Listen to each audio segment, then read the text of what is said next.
right. Let me make sure everything is live right now. Okay. All right. So, Kevin, can you hear me all right?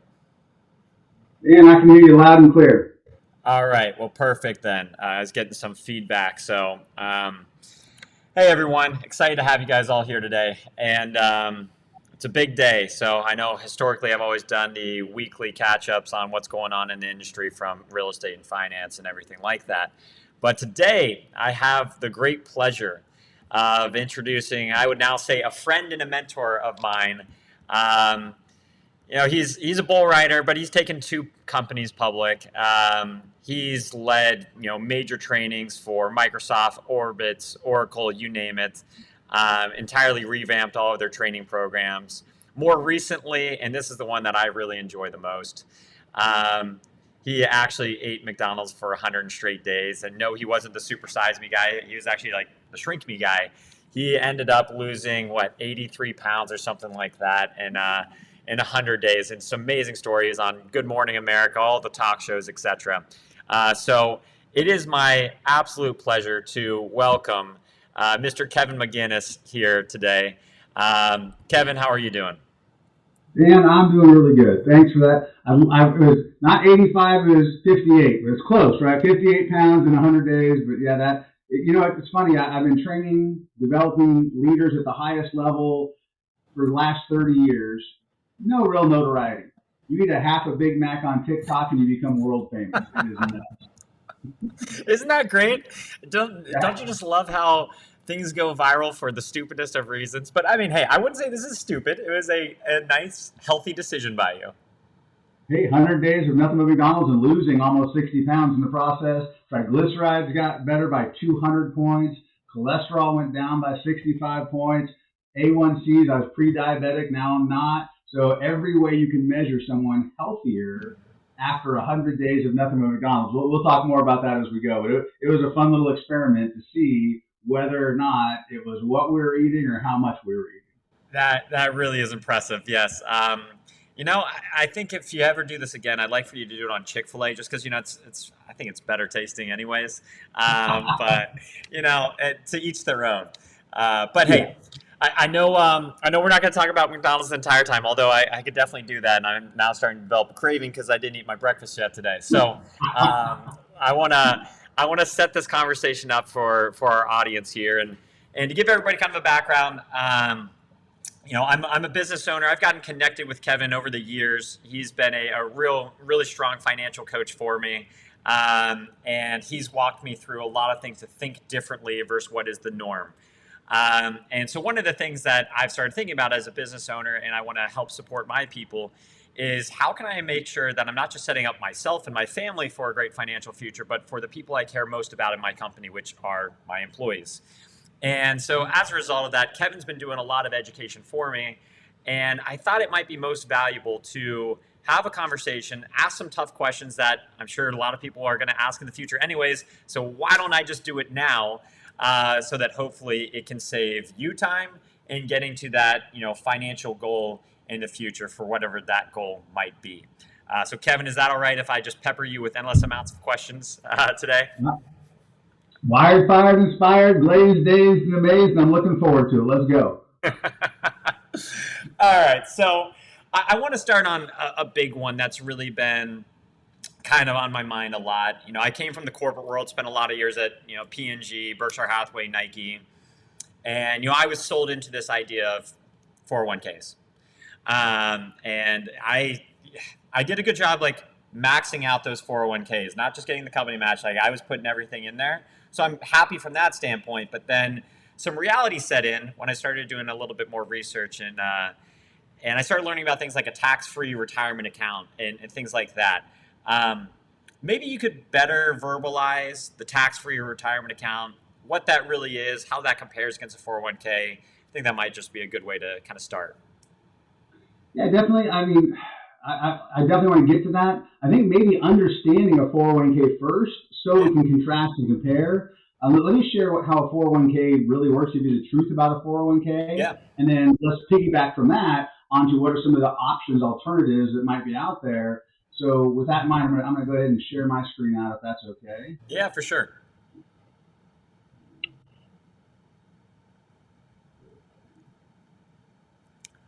So in looking at what is a 401k, how does a 401k actually work? What's the truth about that? We have our paycheck. We have our gross dollars versus our net dollars. So Yep. they say, hey, we're going to let you use your gross dollars. We're going to let you use your pre-tax dollars to fund this account called a 401k. And little known fact, when you're like, well, why do they call it a 401k or a 403b for teachers and doctors? Because it's on page 401 of the tax code, subsection K. It's literally a page number. Yeah. Fun fact, but anyhow, when you put the money into the 401k, you're choosing some mutual funds inside of that you have no idea where you're going to end up later on because it's a variable account. You look at variable in the dictionary: unstable, unsecure, unreliable.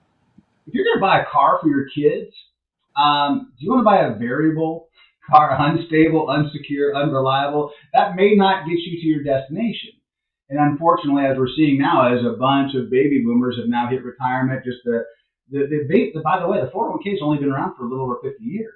So you have these people who are just now starting to see whether or not there's money in it. Well, what happens when you have a 2002, a 2008, a 2022 right before you retire, and 20, 30, 40% of your money is gone the day before, because it's a variable account. You have no clue how much money you're going to have when you get there. So you have this concept of, but it's taxed later. I'm not gonna pay taxes now. I'm gonna pay taxes later on that Yep. account. Well, what if we take out money prior to 59 and a half? We're gonna get a 10% penalty, plus depending on what state we're in, we're gonna pay the taxes. Why are we having this penalty? Because it's not our money. Yeah. It's theirs. What do you mean theirs, Kevin? Take the word theirs, cut it in half. Your money, because you haven't paid the taxes on it, still belongs to the IRS. It's still theirs. It's not yours because you haven't paid the taxes on it yet. So you get the 10% penalty plus federal and state. You could lose 50% of your money as soon as you touch that money. Or if you're like, you know what, things are going good. I'm doing some consulting. I don't need to retire at 65. I love what I'm doing. I'm just going to go ahead and let the money in my 401k pass on to the next generation. Nope, not going to do that either, because the 73 rule for RMDs, required minimum distribution, kicks in. So if you don't start pulling money out at 73, you get up to a 50% excise tax for not touching your money. You're getting penalized for not, because they never got their taxes on it. They're going to get their taxes. So they're like, hey, if you don't take the money out, we're going to force you. Required minimum distributions, we're going to force you to take that money out. Yeah. But even if you hit the sweet spot, even if you retire, let's say at 65, you're still only avoiding the 10% penalty. That's the only thing you're getting rid of at that point. But let me ask you a question. Taxes. We just spent $6 trillion on COVID. Do you think taxes are going down, staying the same, or possibly going up in the future? Oh man. I mean, with the amount of debt our government has, I'm not very optimistic on taxes ever going down. So I'm just going to go ahead and say it's probably going to go up. And there's actually a lot of indicators in this. By the way, if you've never looked at the national debt calculator, we won't have time to go through that today, but that's a fun one to look at, the national debt clock. And it shows you real time how fast our debt is growing. Yeah. But on top of that, it shows that the three major expenditures of Social Security, Medicare, Medicaid, and the interest we have to pay on our trade deficit of $30 trillion, right? That debt, those three line items alone, by 2035, will be greater than all current tax revenue. So it doesn't matter who's in office. Congress will no longer be able to kick the can down the road. They will be forced to either reduce government spending or raise taxes. Those are the two options. Yeah. Of those two options, I wonder what they're going to do. Are they going to reduce everyone's pay in government, or are they probably just going to go ahead and kick the taxes up a little bit? Here's the reality.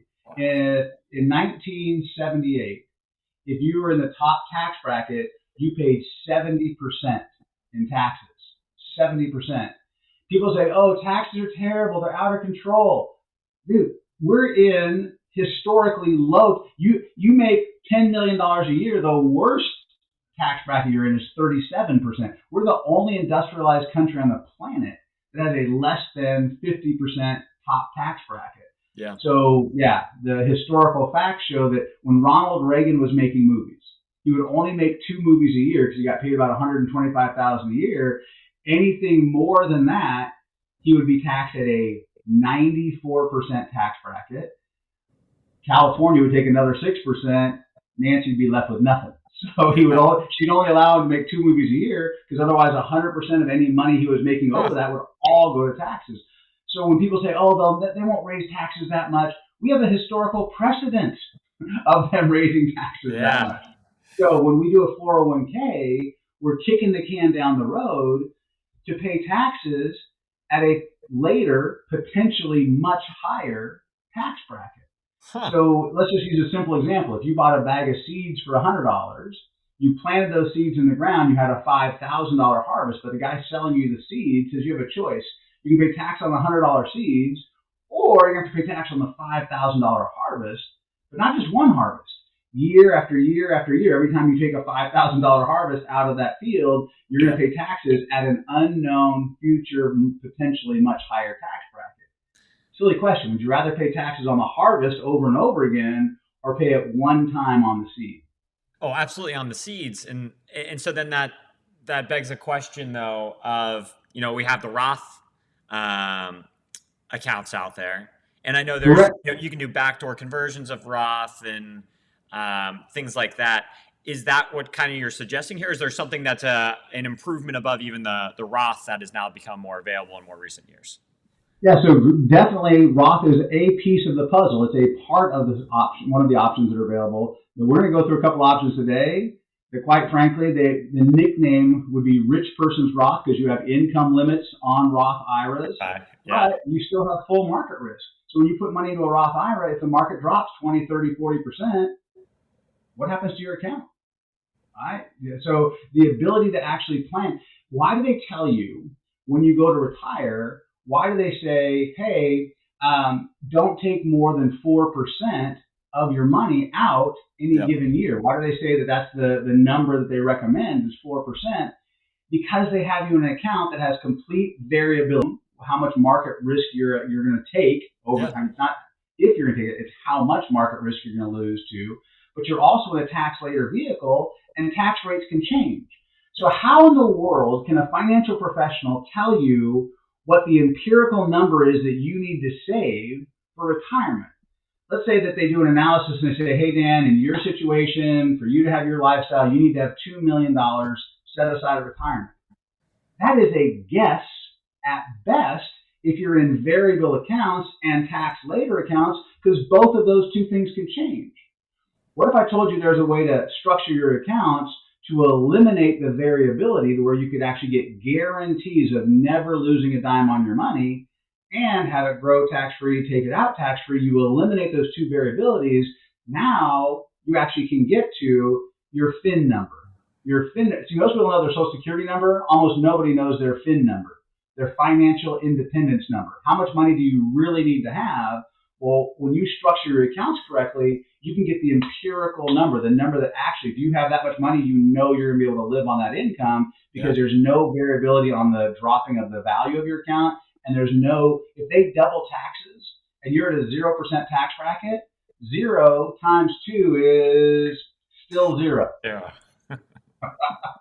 So what are some of these other options? Let me kind of run through a couple of the ways that people structure their accounts. Let's just kind of go into how most people set aside money, and then what are some of these options that they can actually use. Share my screen out again here. Yeah, and I'd also love, I know you hit on some things like guarantees there, so I jotted it down to make sure we cover that, because I also want to understand how can we do guarantees, because I'm really familiar of like Well, guarantees sounds too good to be true. So Yeah. I've parking Well, lotted that though. Let's hit that. I don't want to stop you from what you're going to show me right now. no, but this is going to lead right into that. What the concept I'm about to share with you is how do you get guarantees on your money? And guarantees almost sound too good to be true. Hmm.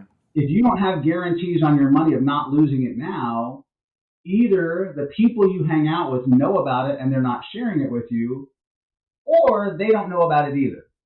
Yep. Of the two, I think the latter is probably more likely. But let's find out. Let's kind of run through this concept. Okay. So first of all, just look at general banking. When you, as an individual, put money in the bank does not leave that money sitting there collecting dust. They don't put a bow on it saying this is Dan's money, no one else touch it. They immediately place that money with third-party companies. They're getting a 10% return on your money while they pay you a tenth of a percent. Bank of Yep. America, right now, you have $1 million in your Bank of America savings account, you're making about a tenth of a percent in Yep. interest. 1/10, which means, if you do the math on it, that they're making 100 times more interest than they're paying you on your money. Hmm. Now, I don't begrudge anyone making a profit. I'm all for, if you provide a service, you should be profitable, right? First rule of business: be profitable so you can stay in business. Yeah. But gouging your clients, I'm not a fan Yeah. of. And no one's probably put that fine of a point on it for the audience that's listening in right now. How does it feel knowing the bank is making 100 times more interest than they're giving us? Yeah. That's man. I don't want to say it's greedy, but it does sound kind of crazy. Well, Um, let's take a look. Oh, go ahead. No, no, no. I mean, hey, I'd love if my savings account could at least be higher than that. I know there's some out there that are even floating near 4%, but still, even if it's Correct. 4%, which is a lot higher than this point one, they're still taking a lot of arbitrage. A And lot of arbitrage, but also when you're getting that 4%, what's inflation? Let's say inflation was historically 3%. We know we don't want to look at inflation numbers right now, but historically, let's yep, say inflation's 3%. If inflation's 3% and you're making 4%, what are you really making? correct. I'm losing. So You're yeah, making one, yeah, you're making that well, 1%. that's So if inflation's 3, you're making 4, you're really only making 1 because inflation is eating away. You've yeah, got to outpace inflation or you're losing money, period. yeah, That it has to happen. So why in the world do we do this? Why in the world do we go to the bank and let them get all the return? There's a couple reasons, and they're good reasons. Liquidity. We need to be able to use our money, sure. so we put it somewhere where we can actually get access to it. The second thing is there's a word you said earlier. I'm trying to remember what it was. Oh wait, guarantees. When we put our money in the bank, we get a guarantee that even if the bank goes out of business, markets crash, our money's not going to lose any interest. If Yep, the bank goes out of business, we have a F, right? The big four letters on the outside of the bank: FDIC, Federal Deposit Insurance Corporation, yep, which, by the way, is a company. It's not the federal government. Anyhow, Federal Deposit Insurance Corporation, insurance. What is the bank doing? The bank is taking part of that 10%. They're buying an insurance wrapper on your money that says you can have up to $250,000 in the bank, and if the bank goes out of business, the insurance company is going to guarantee that your money is still safe and protected. yep, Well, here's the question. And by the way, that's all insurance ever is. Insurance is just a guarantee. If you have insurance on your phone and you sit on it and break it, they guarantee to give you a new phone. If you have yep, insurance on your car and you wreck your car, they guarantee to give you a new car. So insurance is just a guarantee. When we're talking about like homeowners insurance and car yeah. insurance and insurance on your personal property, phones, that type of thing. So what if we could bypass the bank and go directly to these third party companies Hmm. where we could get an insurance wrapper on our money, where we get a guarantee of no loss on our money, Yep. but we also get the high rates of return. Instead of the bank getting the high rates of return, what if we got the high rates of return? I mean, that sounds pretty That good. concept. Yeah. Exactly. This is what the wealthy do. When you look at the Rockefellers versus the Vanderbilts, why are the Rockefellers still billionaires? Because they structured family offices and family banks where they actually bypassed the traditional bank, had account structure that allowed them to get the high returns with no downside market risk on those accounts. Hmm. On top of that, an added benefit, if you're the bank, let's think about this for a second. What does the bank also do with our money? So not only do they place it, they immediately loan our money out on car payments, credit card payments, house notes. So the bank is double dipping on our dollar. They're placing our money and earning interest. Then they're also loaning against our money, and they can loan that same dollar out to 10 different, every $1 they have, they can loan it out to 10 different people. So if they're making 5, 10, 22%, 30% interest on credit cards, right, by loaning that money out to the tune of 10, let's say they just did that once. They're making 10% by placing it. Let's say they're just making another 10%. So really they're making 20% interest while they're paying us 1/10 of a percent. Yep. And you know this is true because when you go to Vegas and you look at all the casinos, those big, beautiful buildings, those big, beautiful casinos, all the marble entryways, right, and the big, beautiful buildings, do they build those big, beautiful buildings off all the winnings they pay out? No, right? That's all the money they're taking in that builds those big, beautiful resorts. Yeah. Go to any, well, you can look behind me, right? Go to any big city. The tallest, prettiest, most well-designed architecture buildings in any major city, bank buildings. Bank buildings. Yep. So they're not building these big, beautiful buildings off the money they're paying you on your money.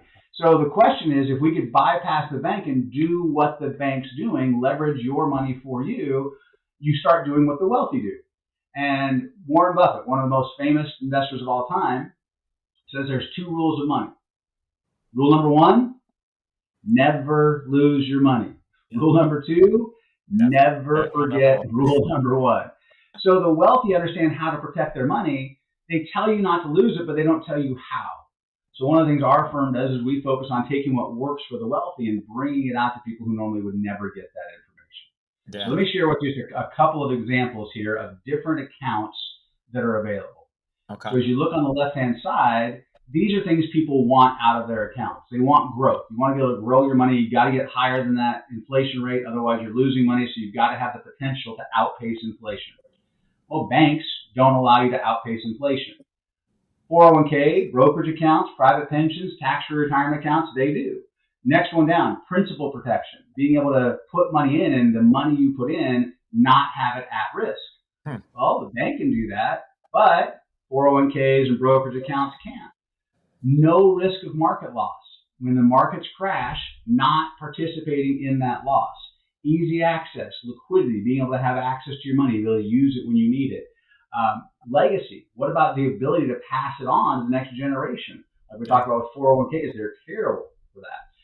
Chronic critical terminal income replacement. If something happens to you health-wise, you may have medical coverage at work that says, hey, if you have a medical bill, we'll pay the bill. But if you're off work and you can't go to work, how do you replace that income? How do you make your car payment, your house payment? How do you put food on the table if you don't have some sort of income replacement strategy in place, especially for the business owners that are on this?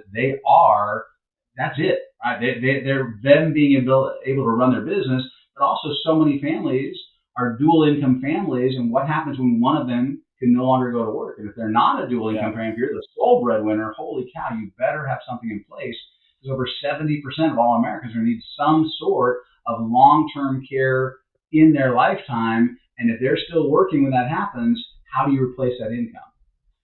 Next one, tax-free distribution, being able to actually put the money in, have it grow tax-free, be able to take that money out tax-free, like Roth IRAs you were talking about, but there's some other structures here.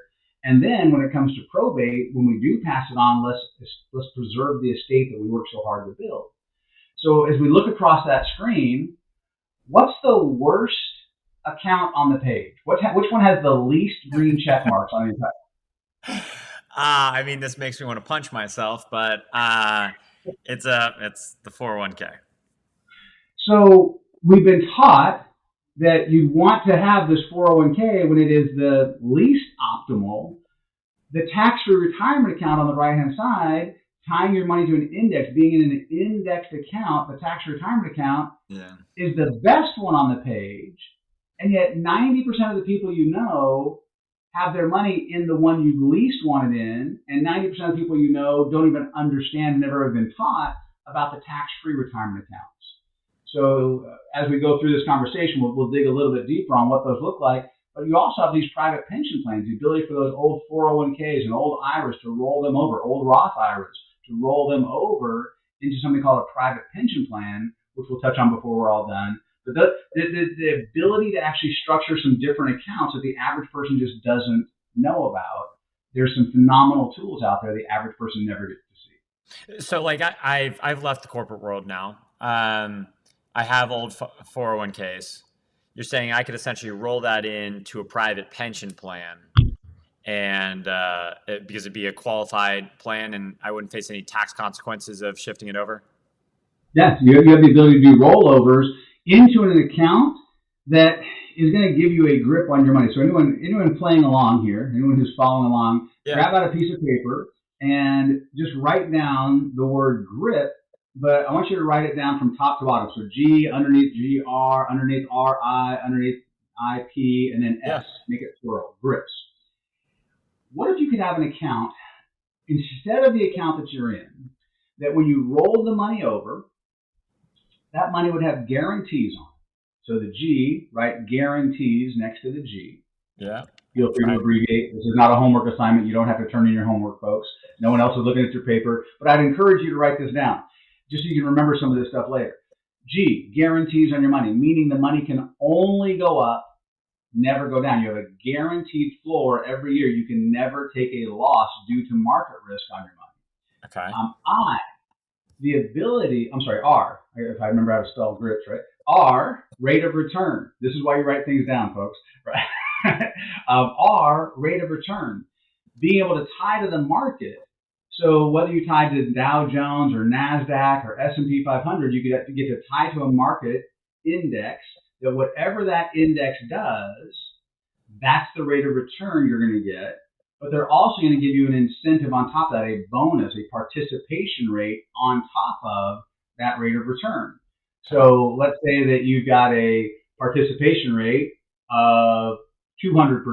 Well, that means if the market's doing 10, it's 10 times 200%. So instead of getting 10, you'd get 20%. And if they had a participation rate of 165%, when the market did 10, you'd get 16.5%. Yep. So the ability to actually outperform what the actual index you tie to is doing, because back in the day, they used to give you a toaster. Right? They used to give you, when you open a bank account, they gave you a toaster. Well, everyone has toasters now. They don't need more toasters. So now they're giving you participation rates, additional money, which is what you really want in your account anyway. How does that participation work, though? I'm just like, how do they have just extra cash sitting around? So I'll actually, let's get through the 5 letters, and then we'll come back and pick apart any of them, just so everyone has them written down. But the I is that index. You're tying to an index like the S&P 500, but it's also the ability to have income for life. These companies want to have your money under management. So remember all that profit that the banks are making, and they're building those buildings. These other companies are realizing, wait a second, why don't we give some of that profit back to, let's do some profit sharing with the actual people who are putting money into the accounts. Mm-hmm. Pretty novel concept. Let's make sure our clients do well.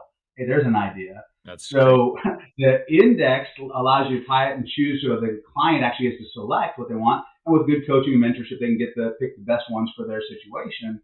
And then they have the ability to get income for life. So for a lot of these baby boomers who are afraid of being couch surfers, like having to live with their kids because they didn't save enough money, they can actually turn on income for life in these accounts, which says that the company is going to make them an offer. Hey, you've saved up this much money. We're going to start paying you X dollars a month, $2,000 a month, $5,000 a month, $10,000 a month, depending on how much you have saved. Sure. But no matter how long you live, even if you would have run out of money, they're going to keep paying you that amount for the rest of your life. So I got a gal in our business, Jessica. Her grandma's 96 years old. 96, still walks down to the mailbox, gets her check every month. Best decision I ever made. I don't know why she's a leprechaun all of a sudden. But anyway, she never has to worry about outliving her income, right? Yeah. For the rest of her life. She'll never, even though the account that she had would have been well depleted by now, doesn't matter. So the ability to share those profits with the actual clients and make sure the clients have that money. Next one, P, protection. On the protection side, once the money is moved into, it's called an arm's length transaction. Once money is in these private pension plans, it's completely protected from lawsuits, bankruptcies, malpractice, wage garnishments. So O.J. Simpson, love him or hate him, doesn't matter. When he got out of prison recently, he had over $2 million waiting for him. Okay. $2 million. How is that possible? He lost a $38 million civil suit. How could he possibly have $2 million waiting for him? Because when he was playing sports, part of his sponsorship money got paid into these private pension plans. So consequently, no one could sweep that account. Heck, you and I get in a car wreck, someone sues us, wasn't even our fault, but they have a better lawyer. They take our bank accounts, our mutual funds, our stocks. Once money is moved into these accounts, no one can sweep that money back out of it. I don't care whether you love OJ or hate OJ. Wouldn't you love to have that kind of protection on your money? Wait. So OJ is able to lose a $30 million civil suit. May or may not have killed his wife. And he's still able to get out of jail and have $2 or $3 million sitting around waiting for him because of a policy he put in place. Google it. Fact. Jesus. Okay. Gotta love how things are structured. All right. Yeah. No. And again, it doesn't matter whether you love or hate OJ. You think he should have had that money or shouldn't have it. The question is on your money. Wouldn't you want that type of protection? 100%. Hopefully no one following along is planning on. Yeah, I'm not going to take the same life plan or trajectory of him. But yeah, I mean, I get it. If there's, an oh shit moment, I want to make sure I have things protected. And I thought I was already safe enough putting a lot of things in LLCs. But it seems like this is even one step further from a protection standpoint of my assets and my family's assets.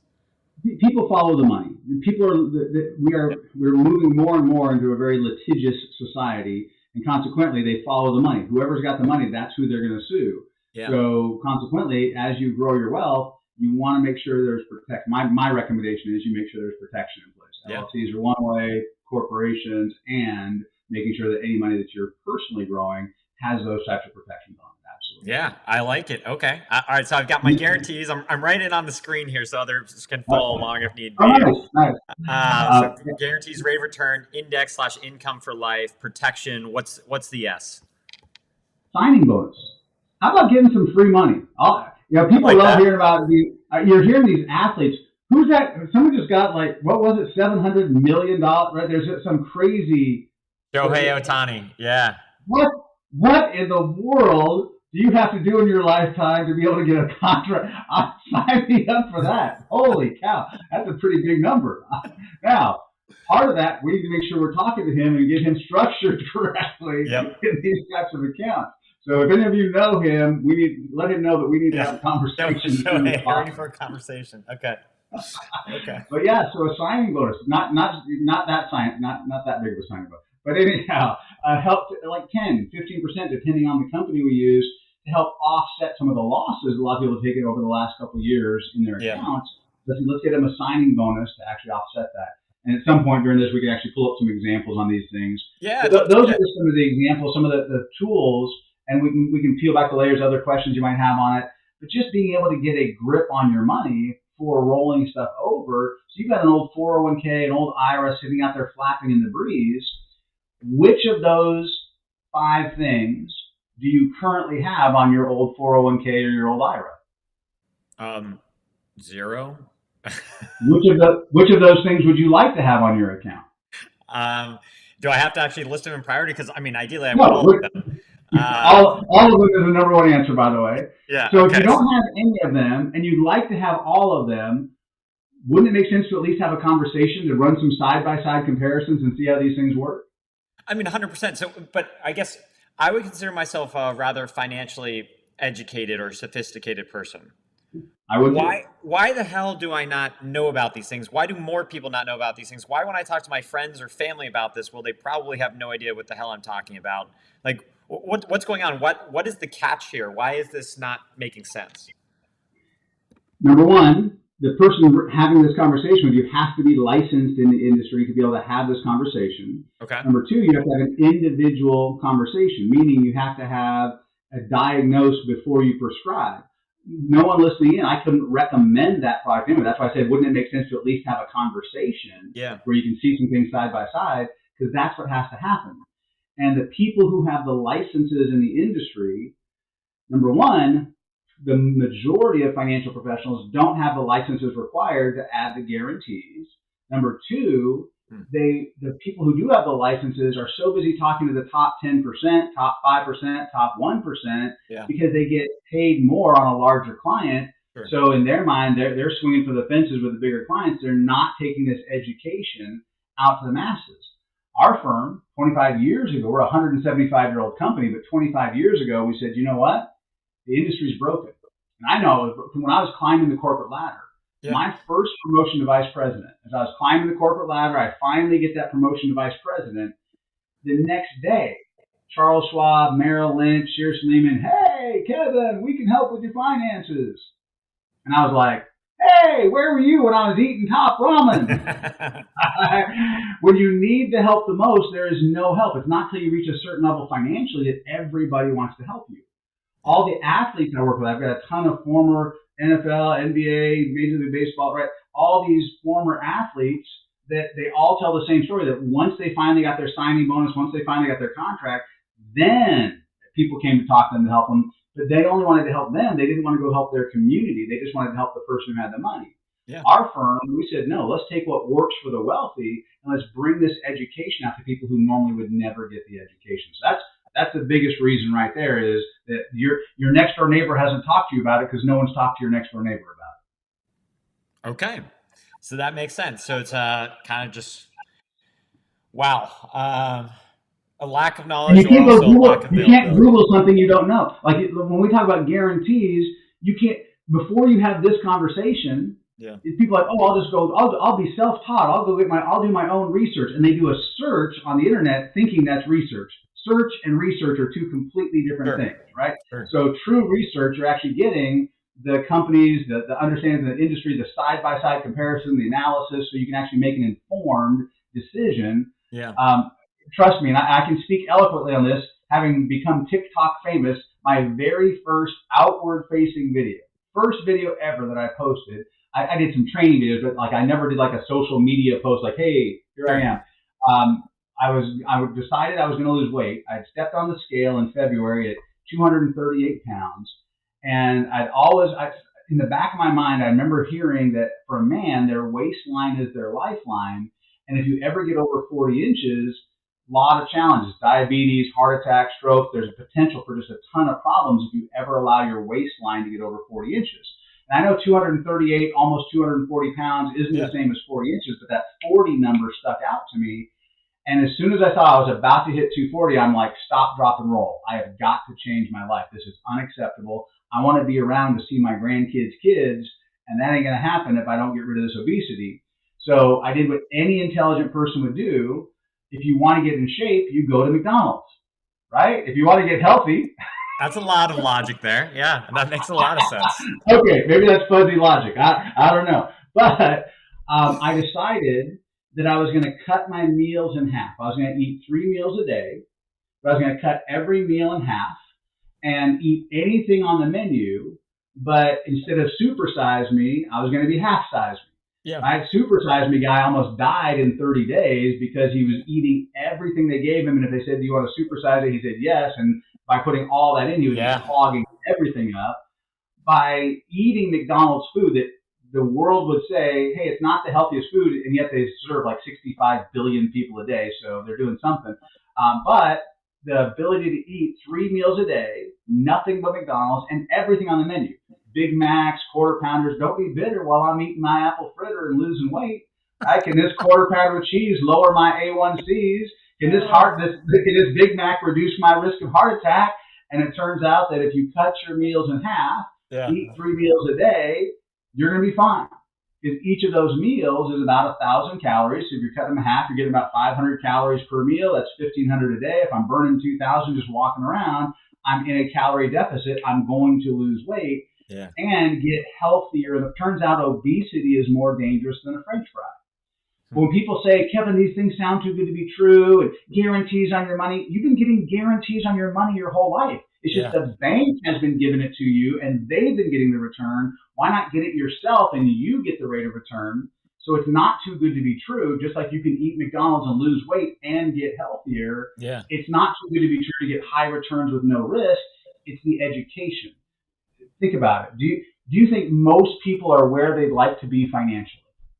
No, no. I mean, the wealth to poor ratio in this country has become even more out of whack. So I would say, yeah, the majority of people are not where they want to be, including Is myself. it because they're not working hard? No, I'd say there's plenty of hard workers out there. Yes, you might have some people that aren't working hard, but I'd say the majority of people mean well, and you've got school teachers out there. I mean, one thing, I think you know this about me, but I have a mental health company, and I believe the two most underappreciated groups out there are school teachers, where a lot of my family is from, and therapists and clinical social workers. I think they're the two most underappreciated things, and it's a Hugely needed, very pet peeve. absolutely necessary, vital to the growth of our society, and completely underpaid. Correct. And so I know they're all working their asses off. I mean, and believe Working hard, if putting you their guys ever own watch money this, I into it, appreciate it. buying Uh, pencils themselves. I mean, just crazy, right? The stories you hear. So if it's not that if it's not that we're not working hard enough, yep. then maybe if what we're doing isn't working, maybe we don't understand the system, and Yep. the people who are becoming wealthy do understand this.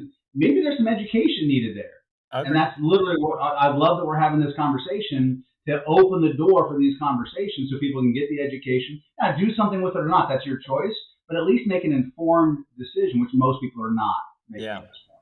Yeah. No, I would agree. I mean, hey, I went to a great high school, a great university, a great MBA. And I didn't really get a lot of financial education. And that just kind of frustrates me because you're pouring all this money into education. Why wasn't it there? But hey, that's for another day.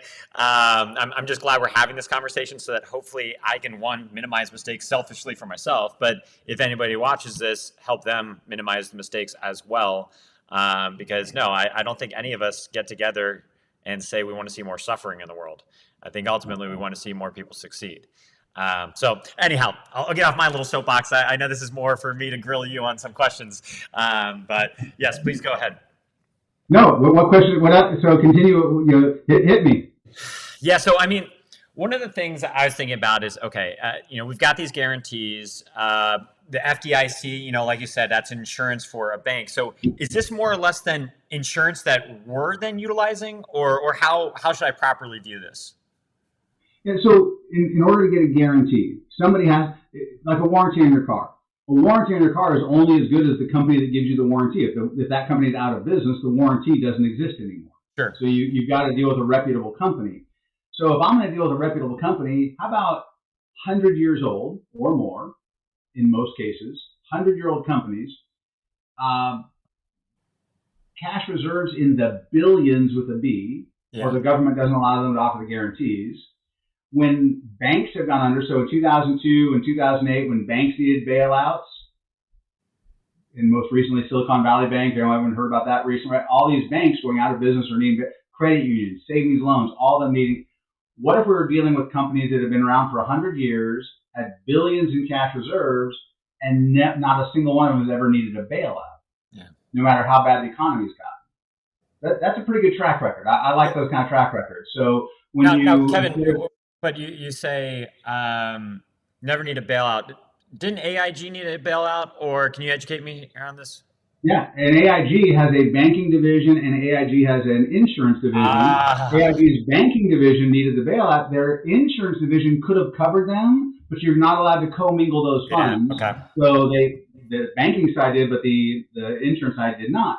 So these 100-year-old insurance companies have the ability to offer a wrapper around your money, just like the FDIC is a wrapper around the bank's money. By offering this wrapper to the individual, though, Yeah. you now have a wrapper of insurance. And insurance, again, is just a guarantee. Yeah. And they guarantee that your money will be completely protected from market loss. If the market goes down, you don't lose a dime, zero risk. Whenever you want, we can go ahead and pull up some examples of just how some of these accounts are structured and show you the historical facts that when everyone else was losing money in 2002, 2008, Yeah. 2022, not a single one of the clients in these protected asset class products ever lost a dime to market risk.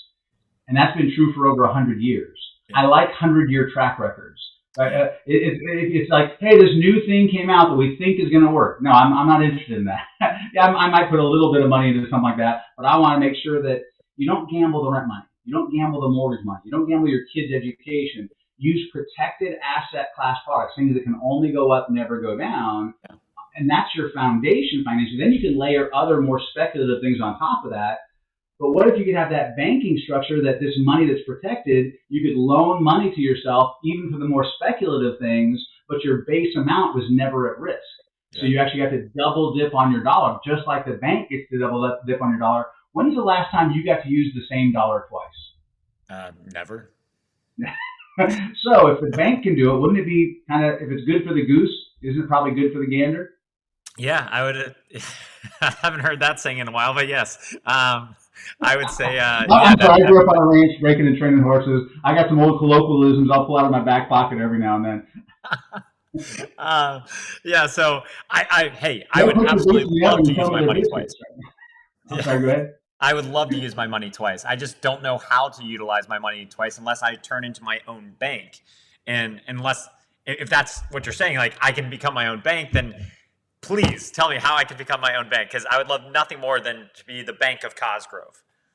Absolutely. So that structure, that tax-free retirement account we were talking about earlier that had all the green check marks in it, Yeah. that account, as you grow your assets, what's the inventory of a bank? Or if you have a car manufacturer, you have a lot of inventory, right? You've got spark plugs and engines and tires and right all the things if you're going to build a car. Which, by the way, crazy thing.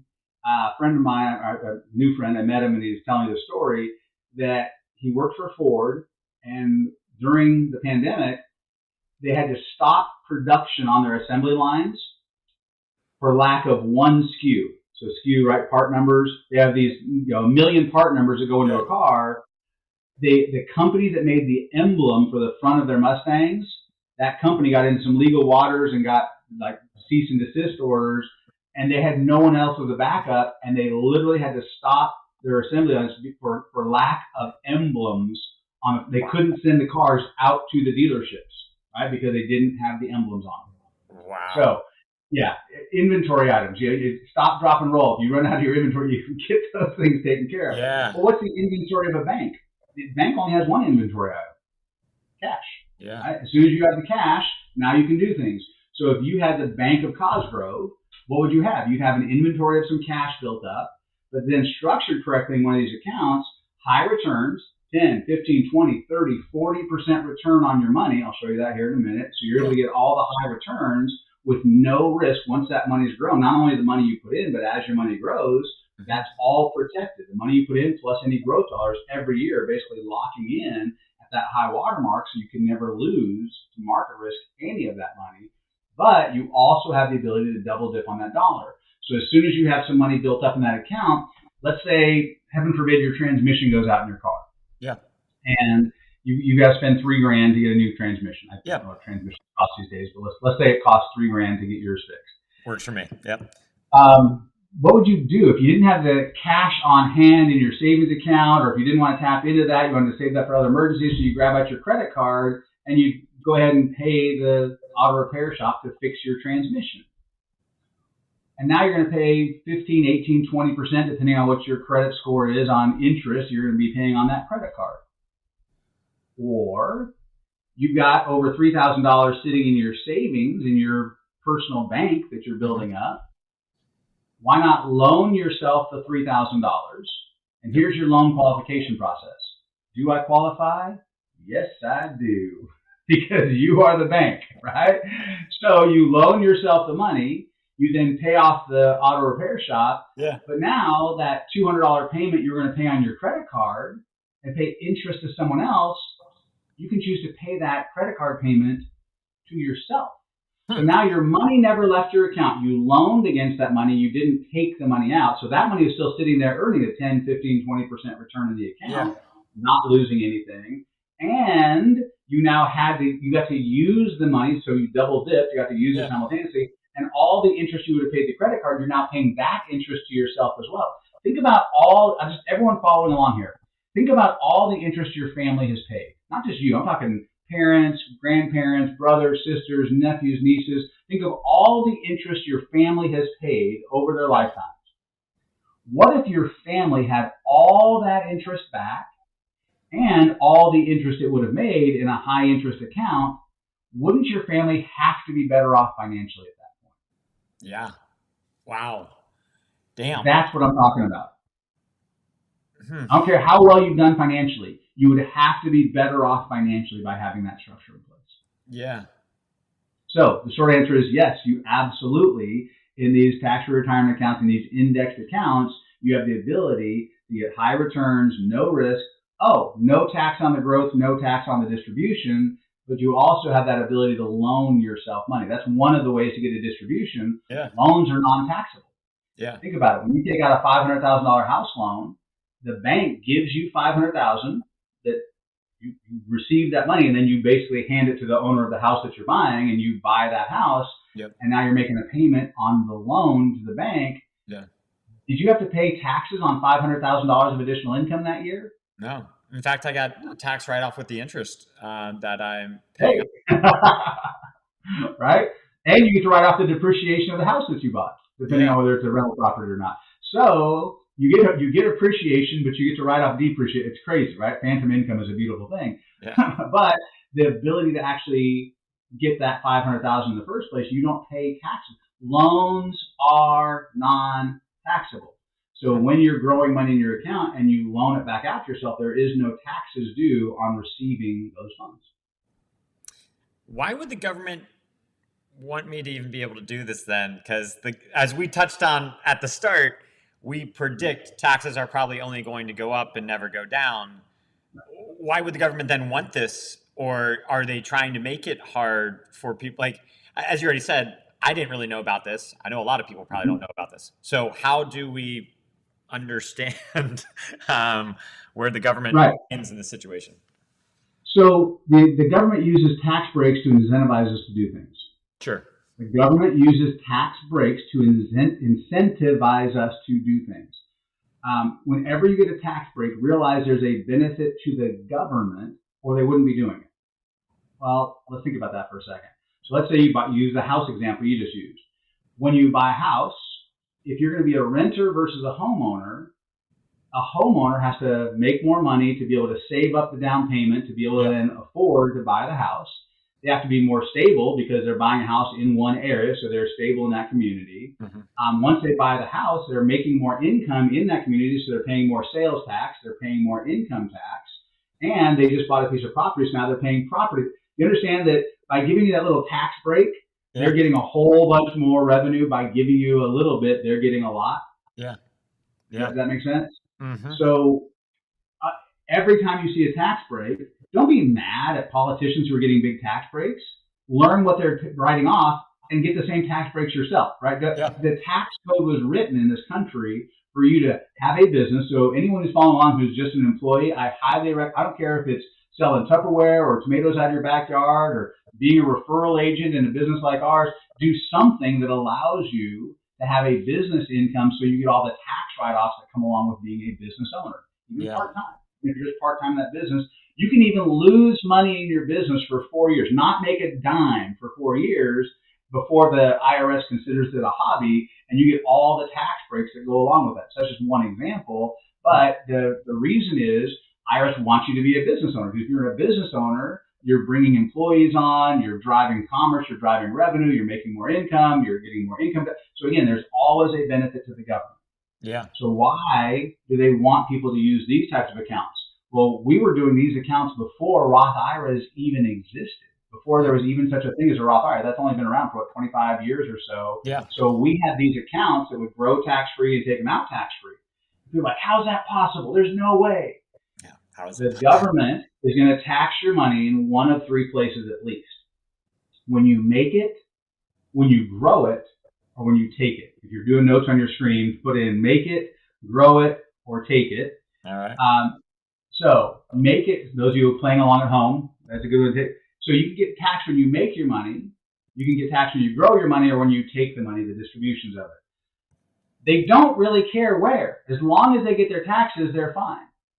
So we talked about a 401k being pre-tax dollars, and we said earlier we'd rather pay the tax on the seed and never pay the tax on the harvest. So if I use after-tax dollars into these accounts, since the government already got their tax on my normal income tax, I then use an after-tax dollar instead of a pre-tax dollar. They say that that money goes into this account and grows tax-free and take it out tax-free. And again, before Roth IRAs came along, they're like, there's no way that's possible. Like, yeah, they want their tax revenue now. They want to be able to use that money to go buy those $600 toilet seats and the $500 hammers that the government is notorious for buying. $600 toilet seat, that better have a bidet built in. That better be a heated toilet seat, right? I want some super special stuff going on there. But anyhow, think about it this way.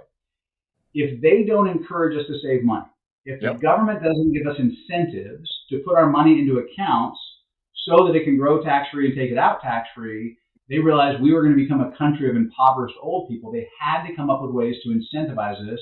So then when Roth IRAs came out, we're like, see? Yeah. They're not doing, there's no legislation. There's no one litigating against Roth. No one wants to take that off the table. Sure. These tax benefits of being able to take a loan and be able to take your loan out, that's been around for over 100 years. So this, and no one's ever tried. In fact, these accounts, instead of them trying to stranglehold them or take them off, they're actually incentivizing people to use them more. In 2021, they just like tripled the amount of money you can put into these accounts. So there's actually legislation to increase this, not decrease it. Because again, the government's going to get their taxes other places because they got the tax on the revenue before you put it in. So you tax when you make it versus taxing when you take it later on at an unknown future tax rate. Okay. Wow. That's okay. That's really good perspective. And it's making me think a little bit different from a mindset perspective. So, okay. Got it on that part. And I want to be respectful of your time because I know we're pretty much running up on an hour here. And I still have a ton of questions saved for you. Where would you want to go next from a directional standpoint to make sure we cover kind of the biggest and most important things? Yeah, so the two flagship things that I would recommend most people at least examine are these tax-free retirement accounts and the private pension plans, the GRIP that we had everyone write down earlier. Yeah. Cool thing about them, though, is they can actually work in conjunction with each other. You can actually bolt them together. So now you have this banking structure and you have a way to fund the banking structure, which I'll walk through. Let me just give you a little bit more detail. Let me show you just a couple more examples of how powerful this really is. And then we can kind of maybe put a bow on it with how you can kind of blend some of this stuff together. And by the way, this is just the tip of the iceberg. These are two flagship things that we recommend people at least look at as for their structure. There's a bunch of other things as well, but once you have that foundation in place, you can layer those other things on top of it. I'm going to go ahead and share my screen here again. Yeah, I just try to jot those on the screen in case people are trying to follow along. So let's see.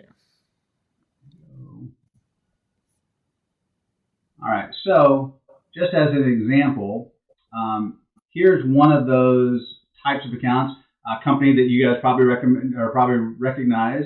You've heard of companies like Pacific Life, the big whale on college sports. You've heard of companies like Prudential, Get a Piece of the Rock. Here's another one, Nationwide is on your, right? You guys have heard the jingle before. Love it, yep, good jingle.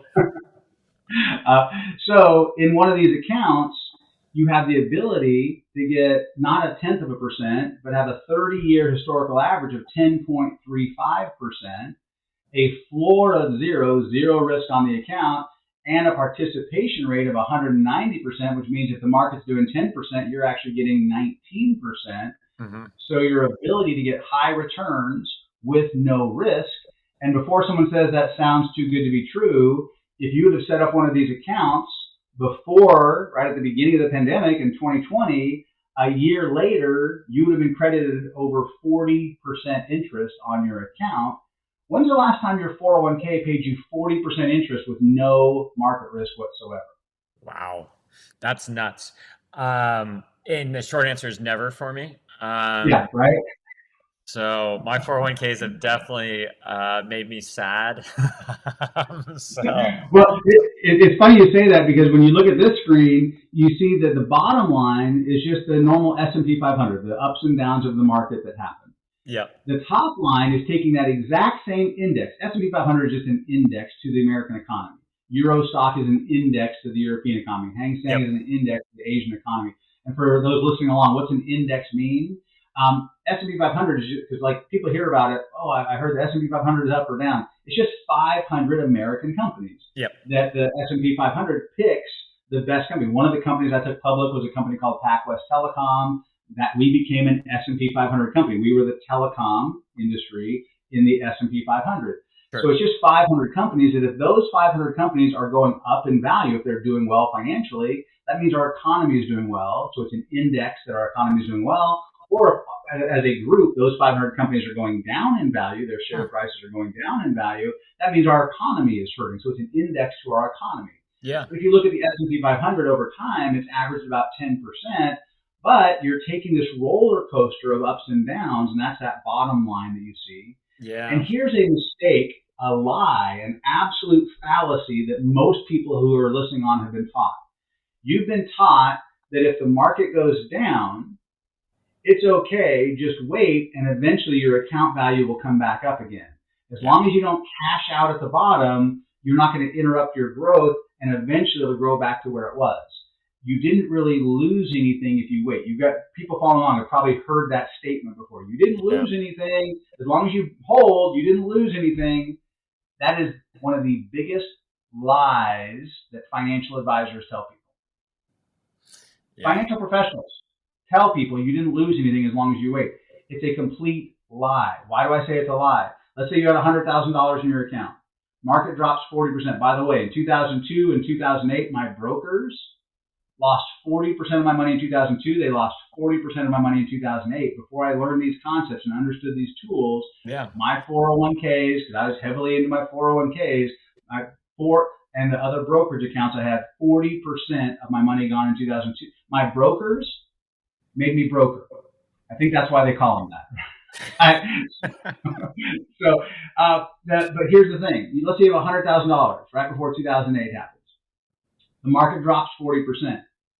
How much money, if you had 100,000 and now the market's down 40%, how much money do you have left? yeah. I've got 60. Yeah, But they said you didn't lose anything because you still have all your shares, and eventually those shares will go back up in value.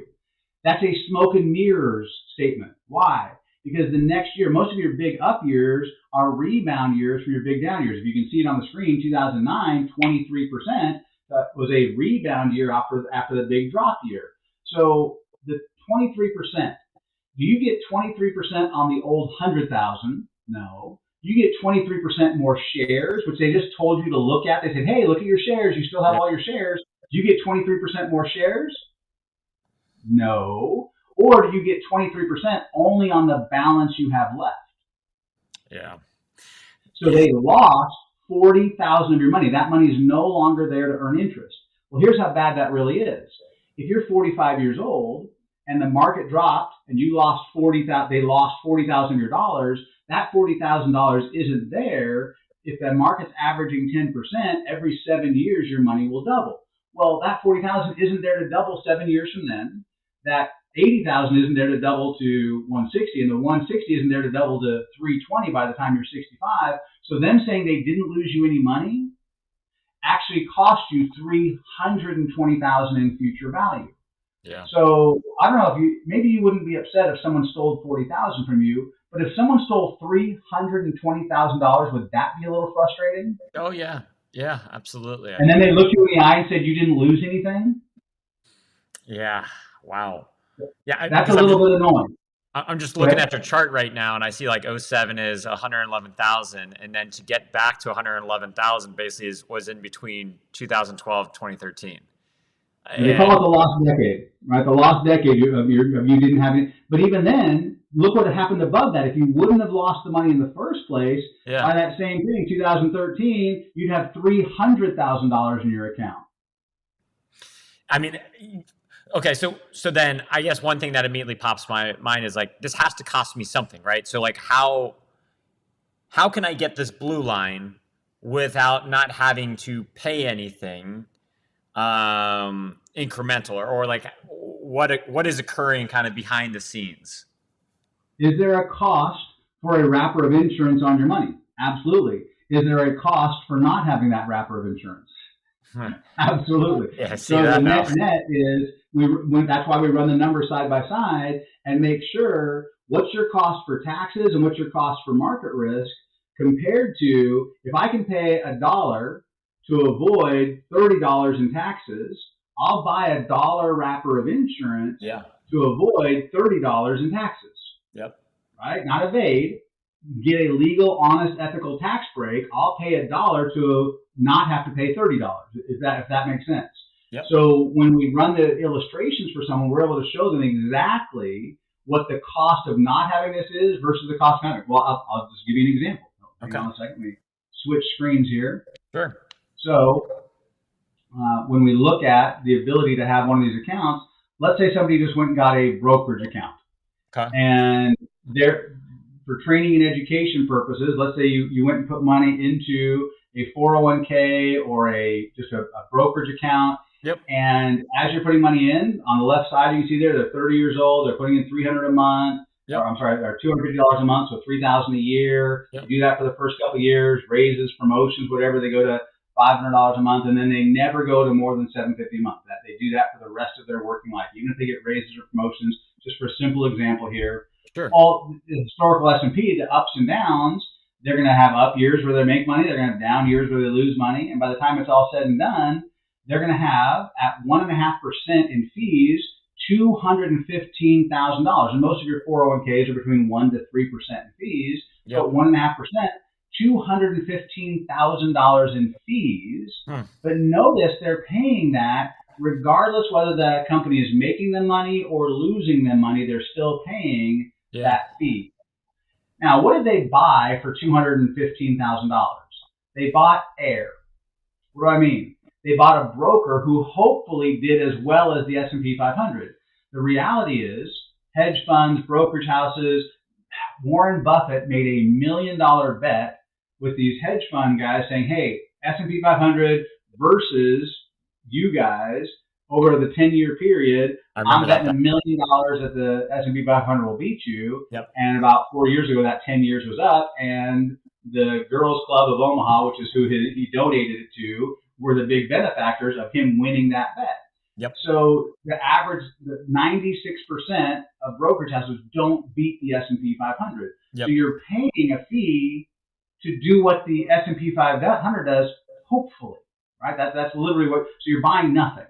So you spend that $215 in fees, you end up with $866,000.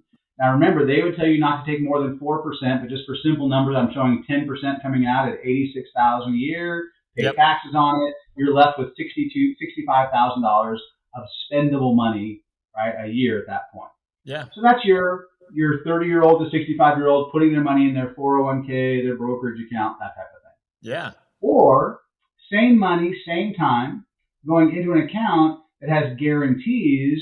So you'll notice on the right-hand column there that when the left-hand side had red numbers, there's no red numbers on the right-hand column because of those guarantees we talked about. So if there are any Can you keep scrolling there, Kevin? I think I can just see on the screen still the 401ks. I'm starting to see some blue squares, historical backtested. Okay, got it. Okay, so you have no losses on that account. So that wrapper of insurance that gave them that guarantee of no losses, notice that there's a slightly different amount in the account. We're going to slide over here. They're going to pay $188,000. Right now I see a 3% difference in performance. This blue area is 3% better than the stock market. But that's not even real either. It's even better than that because you never had to recover from losses. So the same rates of return, what if they were both 10%? 10% never recovering from losses will be higher than 10% averaged after loss. Here, guys, this is crazy.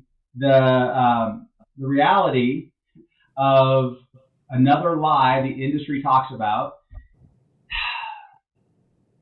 when they use averages for rates of return, when you see Janus mutual funds did X%, averaged X over X amount of years, Yeah.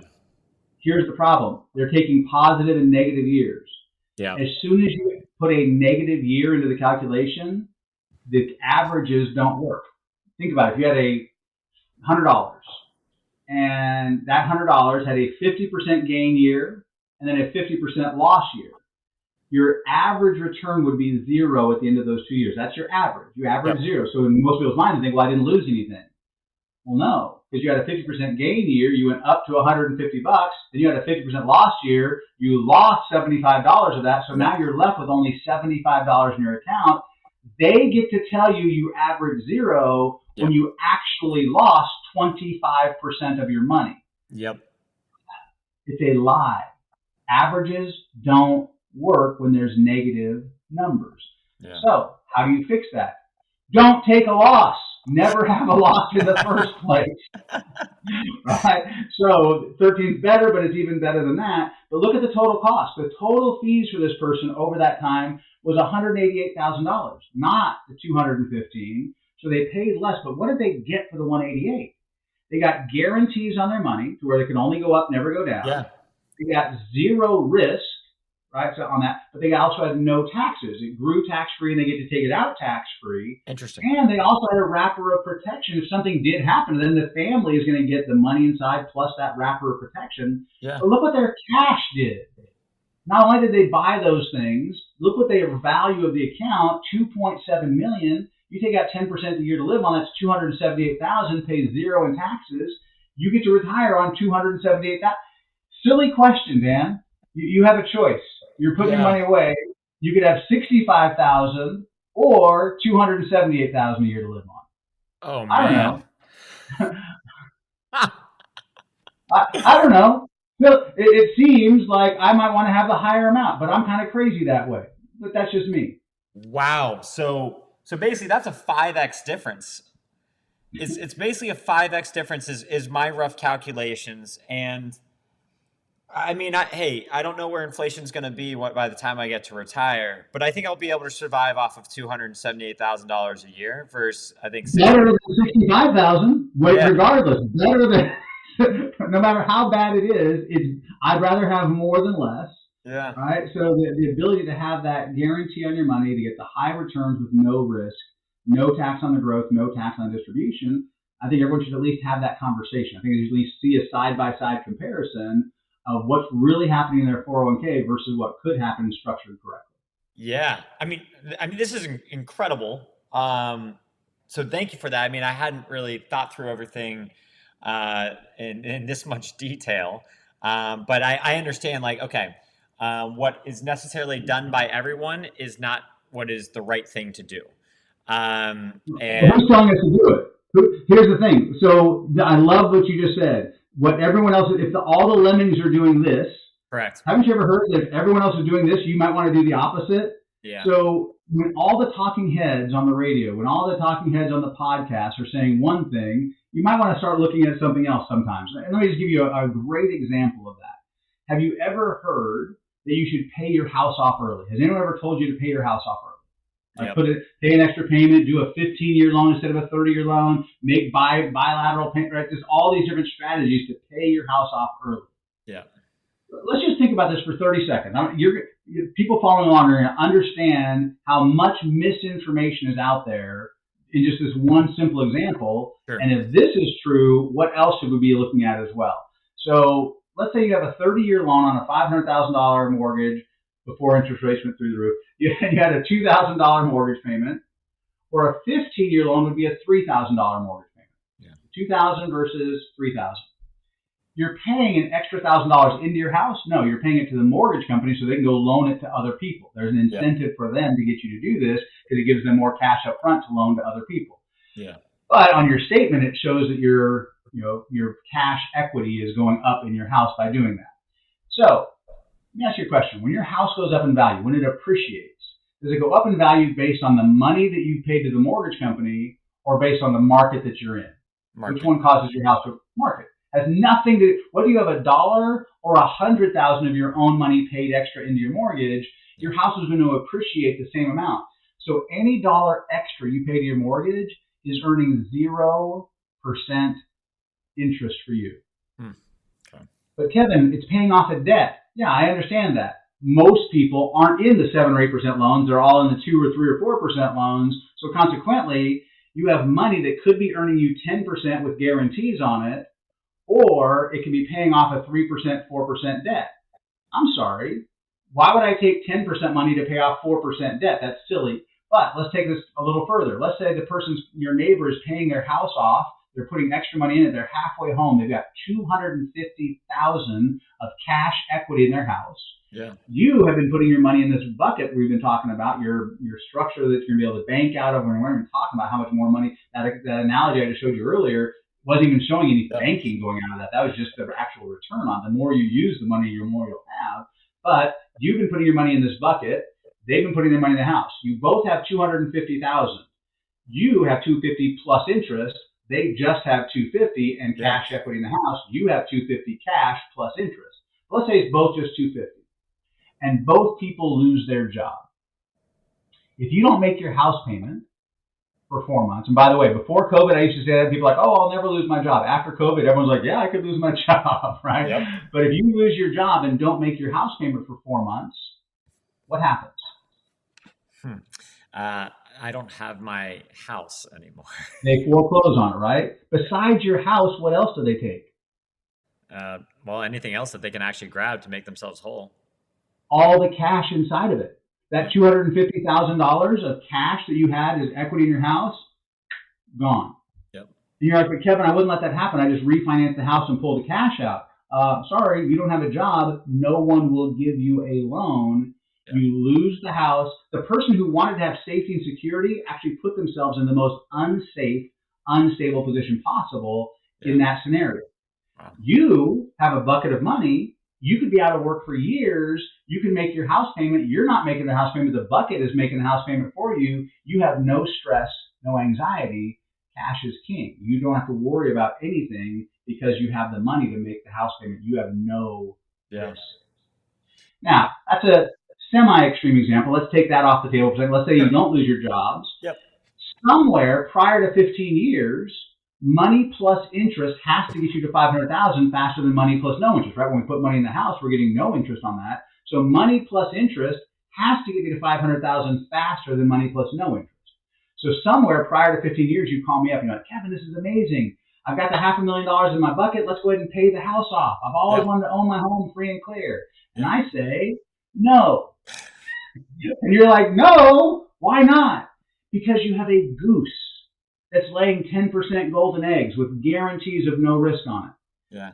Why wouldn't I let the goose pay me a 10% golden egg, take 3, 4, 5% of that, pay my house payment, and I get to keep the arbitrage. I get to keep the excess.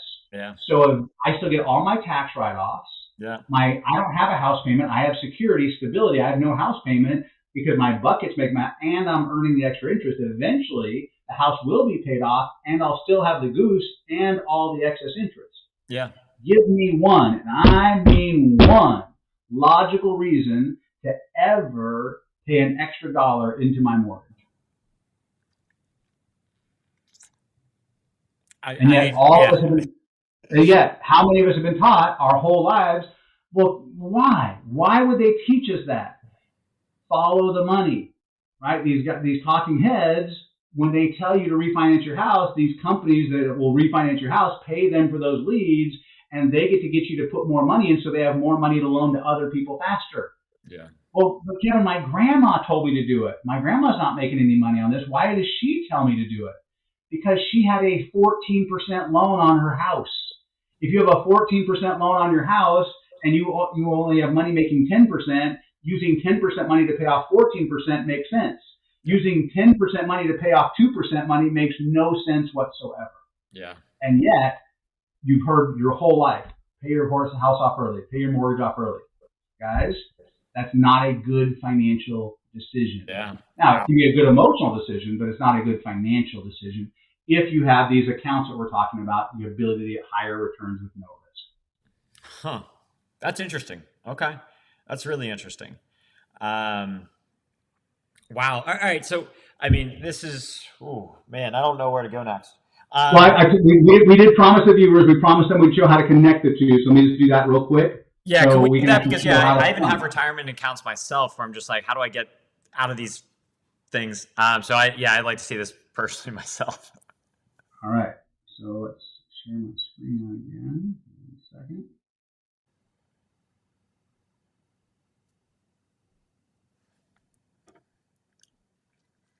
There we go. Okay.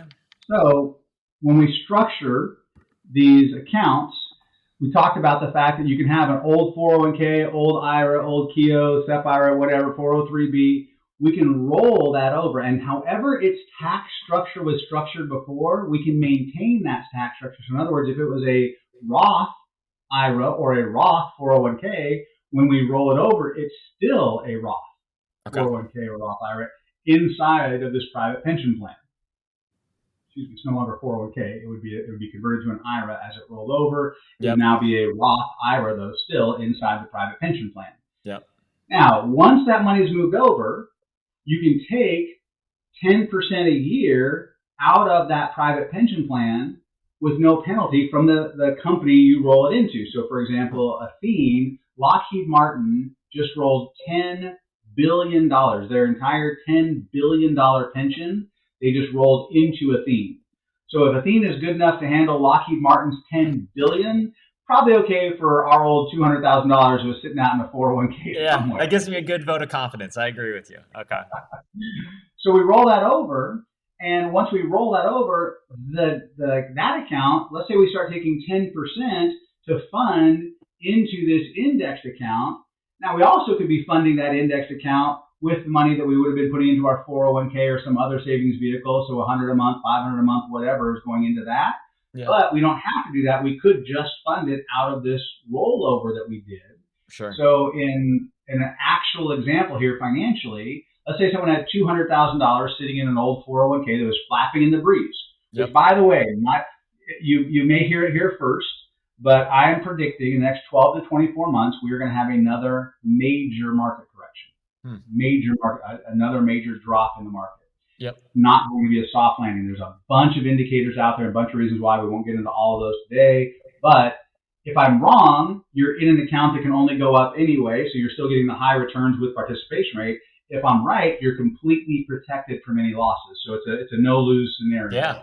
Yeah. But anyhow, we roll the money over. You've got $200,000 that was at risk, tax later, for example. We roll it into a private pension plan, take 10% right off the bat to fund that indexed account, but then the 180,000 that's left, 10% a year of that goes into it. So you'd think over 10 years you would completely deplete that private pension plan.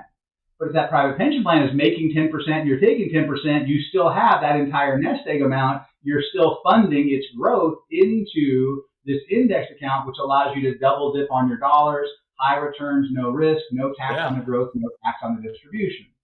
So just not even factoring all of that in, just the actual account, what would happen in the new account, and not doing any of that double dipping, not doing any loaning out of it we talked about, just the actual numbers on the account. By 65, that account will have grown to 600,000. Mm-hmm. If it's making 8% and you're taking 8%, that's $48,000 a year tax free. Yep. Do that for the next 20 years, that's $960,000 you took out tax free out of your account. Yep. But there's a wrapper of protection of $500,000 in protection wrapped around that money, Yep. giving it the tax advantage and the guarantees we talked about. But then also, when we finally pass away, the $600,000 that was sitting in the account that we're earning interest on, that money is going to pass on. Yep. All of this passes on outside of probate and income tax free Wow. to the family. So the total, when you add it up, is over $2 million. We took $200,000 of tax later at risk money, and we converted it to $2 million of tax never on the growth or distribution and zero market risk money. I don't know about you, but I like them numbers. Yeah, those are nice. I think that's rather strong. I like I forget which company you said just did $10 billion over to this group. So I like that there's an additional vote of confidence there. So here's an example of that. So here's the actual account. So Athene, again, $10 billion. By the way, the participation rate, if you look at the participation rate, I usually have drawing tools. I don't have drawing tools today, so it's like the fifth one over, Yeah. allocation, strategy. So participation rate, 165% and 255%. That's where when the market's doing 10, you're getting 16 and a half or 25 and a half. Mm-hmm. And if we look at the actual last 10 years, if you made nothing on this account, if you look in the top right corner, it says annual assumed interest rate of 0.00. That means if the Okay. market lost money every year, Mm-hmm. is the worst you can do is a zero. So that means if the market is negative 10, negative 20, negative 30, Yep. this person rolled over 250. You Mm-hmm. get a signing bonus of 35,000. You see in the top left-hand side in the black and white print, you've got 250,000 went in and a Yep. premium bonus of 35,000, which means if you follow the accumulated value from when they were 40 years old down to when they're 50 years old, even if the market went down every single year, 10 years later, they still have more in that account than they put in. More, they only started with 250, they're still at 260 10 years later if Yep. the market's crashed. Now, let's look at the most recent 10 years of what happened over the last 10 years for this client. In this account, they would have made that 250 would have gone in, they got that $35,000 bonus. Look at the annual assumed interest rate. This is the actual credited rate over the last most recent 10 years. You'd Yep. have gotten 53%, 995, 41%, 33%, 42%. When's the last time your 401k paid you over 40% interest with no market risk? Never. Never. Right? And yet, that's exactly what this account has done over Yeah. the past 10 years. So your ability to get high returns with no risk. Kevin, you can't eat McDonald's and lose weight. Yes, you can. Kevin, you can't get high returns with no risk. Yes, you can. Yeah. Right? And here's the most recent 10, the highest 10, and the lowest 10. The worst 10 years in the last 20 years, your 250 still would have gone to 433.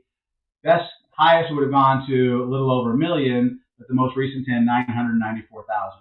That's So again, nuts. there's these things that people just don't know what they don't know. No one's ever taken them through this process. No one's ever explained these concepts to them. But when you bolt these two things together, now you supercharge some things, and it amplifies somebody's ability to reach their goals dramatically faster. Wow. Yeah. I mean, this is crazy. So I don't know what to say next. I mean, the way I'm thinking about it is I already know I've got a lot of stupid 401k accounts still left over. I have my one left at P&G. I've got my one left at Berkshire. I've got my one left at Nike. And those alone. And then I also, yeah, I've even got like a small Roth one. Um, so in theory, I could create a private pension plan for each one of them. And then I could take, let's just say it performs at a 10% market rate. Um, and let's just make it simple math for logic purposes. It's $100,000. So if it's growing Yep. at 10%, it gets to up to 110% next year. I can take out 10% of that without facing any penalty, and I can actually move that 10% into paying for that IUL policy you were touching on there, that tax-free retirement account. No penalty from Athene. Depending on what you were in before and how old you are, there may be a penalty for touching that money early because it was structured as a 401k that you couldn't touch till 59 and a half. So there may be a 10% penalty on that. Unless it was a But let's Roth, think about right? it. But let's look at the one that has a 10% penalty. So let's say I have a 10% Yep. penalty for touching it early. Well, is that a terrible thing in itself? Because if I get a 10% penalty, but I move it into an account that will never take a loss, is it safe to say that if I'm 30, 40, 50 years old Yep. and I've got 10 years to go before I'm retired, 20 years, 30 years to go before I retire, is it safe to say over the next 10, 20, 30 years there's going to be at least one 10% drop in the market? Yeah. I mean, yeah. So if I had a 10% penalty, but I eliminated a 10% drop, I'm back to even. Oh, Sure. but wait, it's not going to protect you from one 10% drop. It's going to protect you from every 10, 20, 30, 40% drop. So even if I did have to pay the penalty, there's still an Yeah. argument to be made to run the numbers and see, was it worth it to tap into the money early to be able to move it into something where I would never take a loss ever again? And that I think Is that why you guys offer like a signing bonus then? Because I think the signing bonuses were like 10, 15% anyways. So in theory, the signing bonus is paying my penalty. Yeah, and when you say you guys, I don't offer That's, anything. We just find the right companies.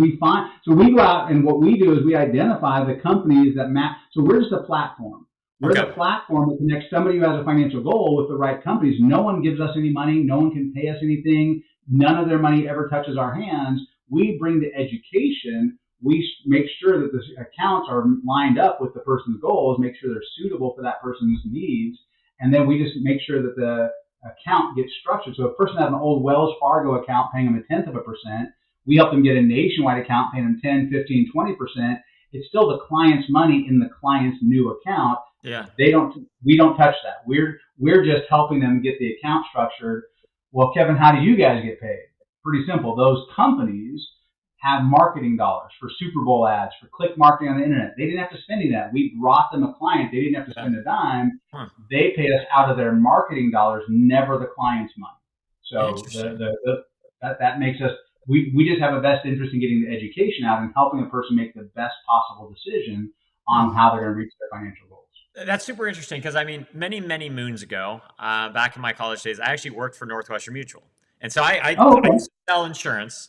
I drank the company Kool-Aid. I bought myself a whole life policy and all that stuff. And I will tell you, I no longer have that whole life policy because I did 12 straight years paying $2,500, $3,000 a premium. Let's just say $3,000 for simple math. So 12 straight years, I paid $3,000 in premium, so $36,000 in total.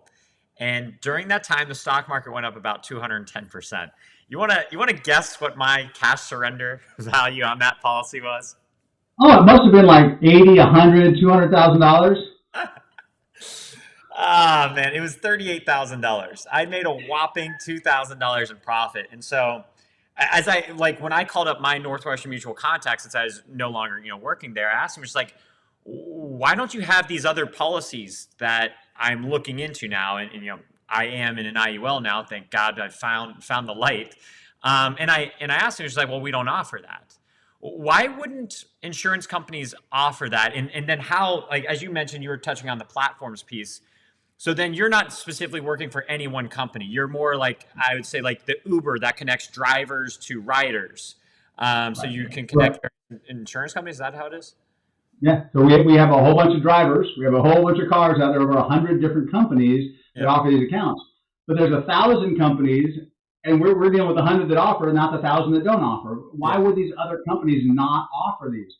Well, think about it. When an insurance company, so the whole tax benefit of insurance, so 100 years ago, 1913, the government said that life insurance is a benefit to the government.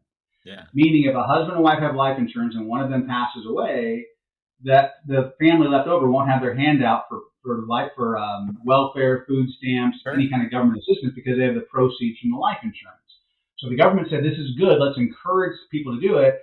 So 100 years ago, they said that any money that goes into life insurance will grow tax-free, and you can take it out tax-free as long as you use after-tax dollars to go into it, like we talked about with a Roth IRA, right? So same rules as a Roth IRA. You just have to use an after-tax dollar, and then it will grow tax-free and take it out tax-free. Yeah. Been around for over 100 years. But they gave this amazing tax benefit to a greedy industry.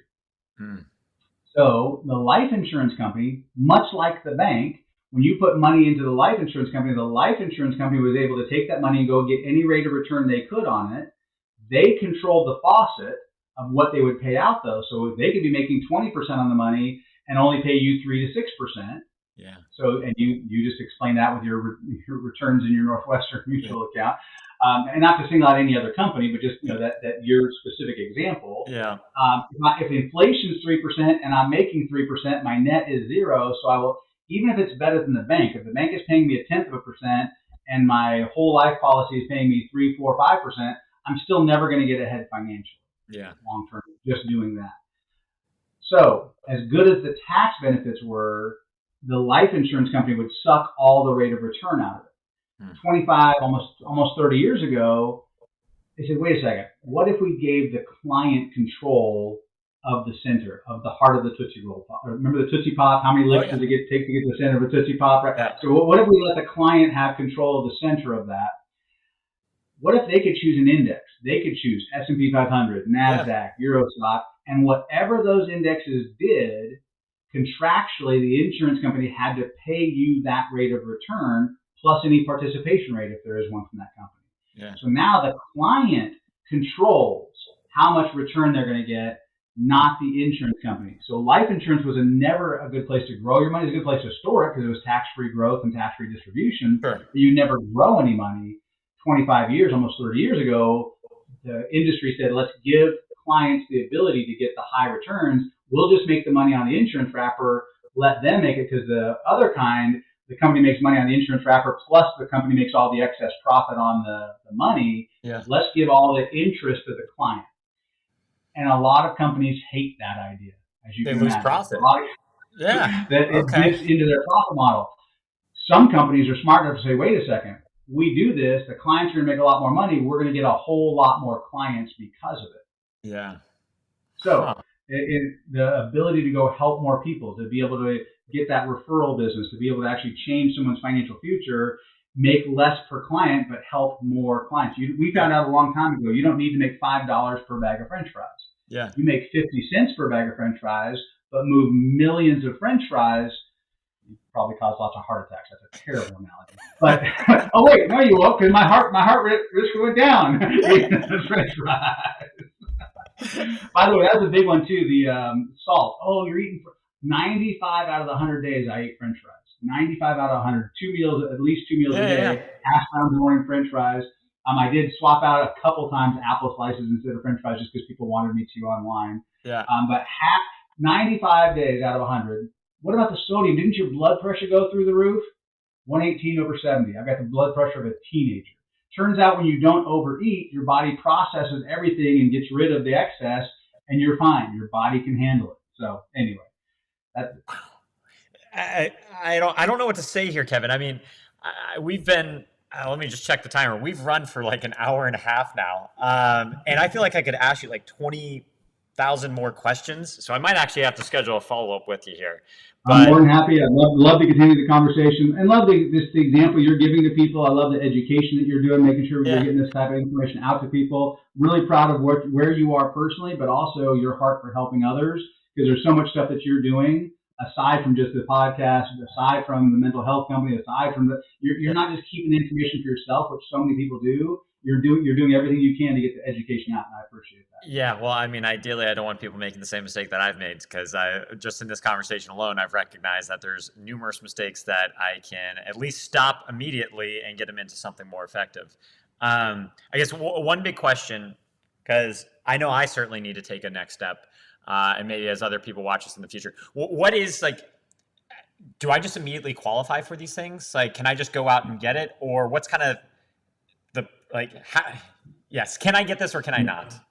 Yeah, and that's a good question. So the vehicles that are available, there is a qualification process. Not everyone can qualify to have one. Okay. So consequently, that's where that individual conversation. So anyone watching along, just reach out to you and say, hey, I'd like some more information on this. We'll be more than happy to, and then you just let me know who reaches out to you, and we'll be more than happy to follow up and get them some side-by-side comparisons, show them what their options are. And then if they're like, hey, I do want to continue down that path, then there's a process of just getting the information to those companies. They come back and say what you're qualified for, and we're able to lay that out side by side for someone so they can see what they do qualify for, what percentage they could actually do in different types of accounts, and then they can make an informed side by side decision. If they're on this trajectory now and they can get on this trajectory, they'll be able to see that exactly. They'll have that offer from those companies saying this is what you're actually qualified for.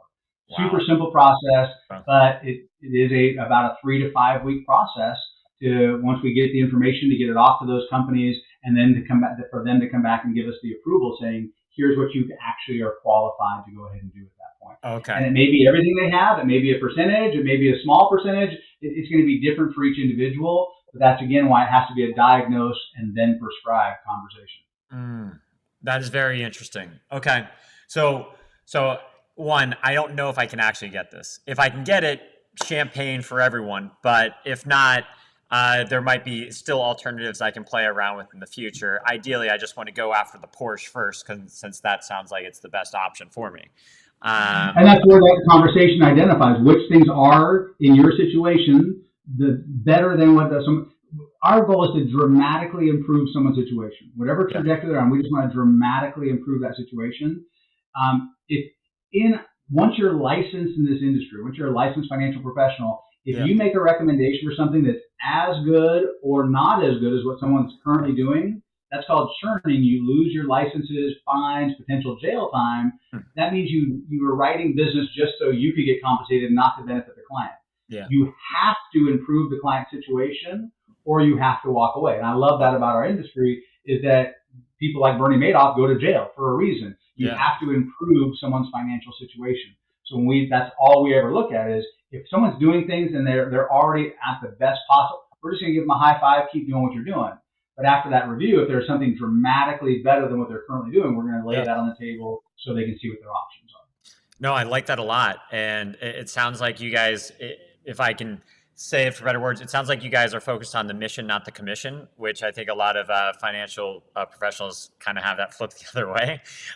So I like Well, that's that five. Make 50 cents per bag of French fries versus $5 per bag of French fries. We found out a long time ago. I'd rather make less per client and help a whole lot more clients Yeah. versus gouging a few clients. And that's where every other financial advisor is always focusing on getting that next doctor, lawyer, business owner, and everyone's fighting for the same clients. And no one's talking to the 90% who desperately need the help. Just like when I was climbing the corporate ladder, no one talked to me until I got that promotion. Just like these athletes, no one talks to them until they get that signing bonus, but then they don't go back and help their community. They just help that person. Yeah. Versus us, we want to take this education and information out and get it out to everybody so they can make intelligent decisions. Yeah, so that's great. So I actually don't have to be a millionaire. Hell, I don't even have to be making over $100,000 a year to at least get started on this stuff, right?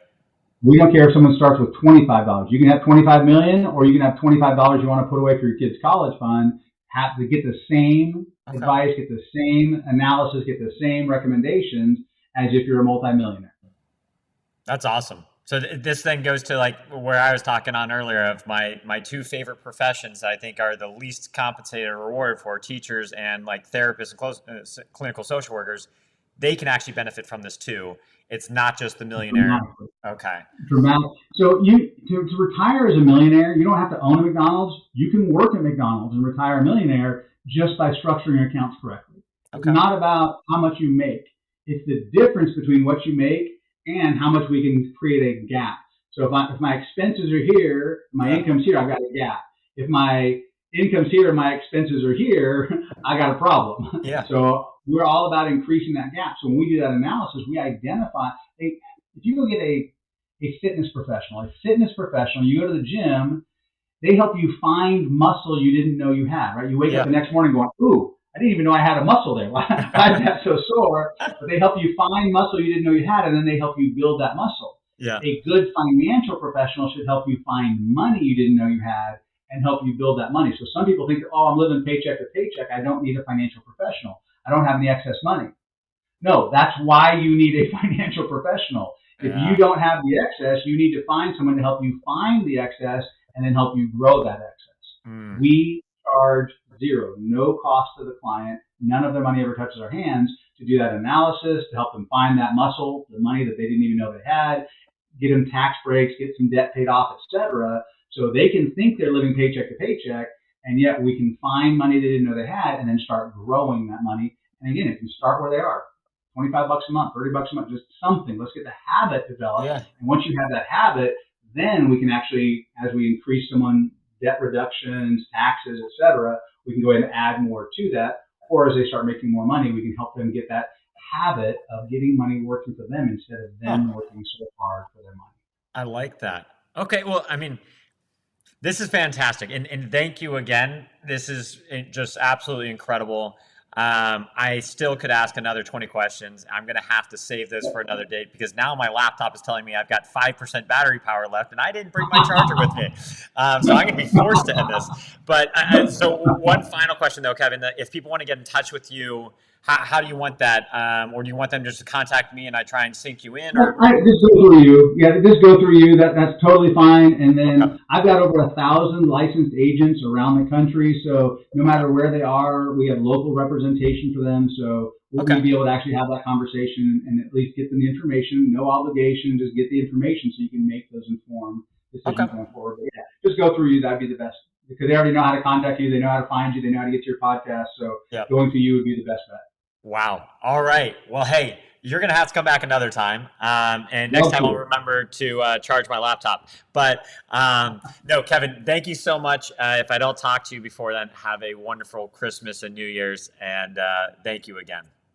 Back at you. Merry Christmas, and Merry Christmas to all the people following along and watching. Appreciate you guys. Have a great day. Take care. See ya. Bye-bye.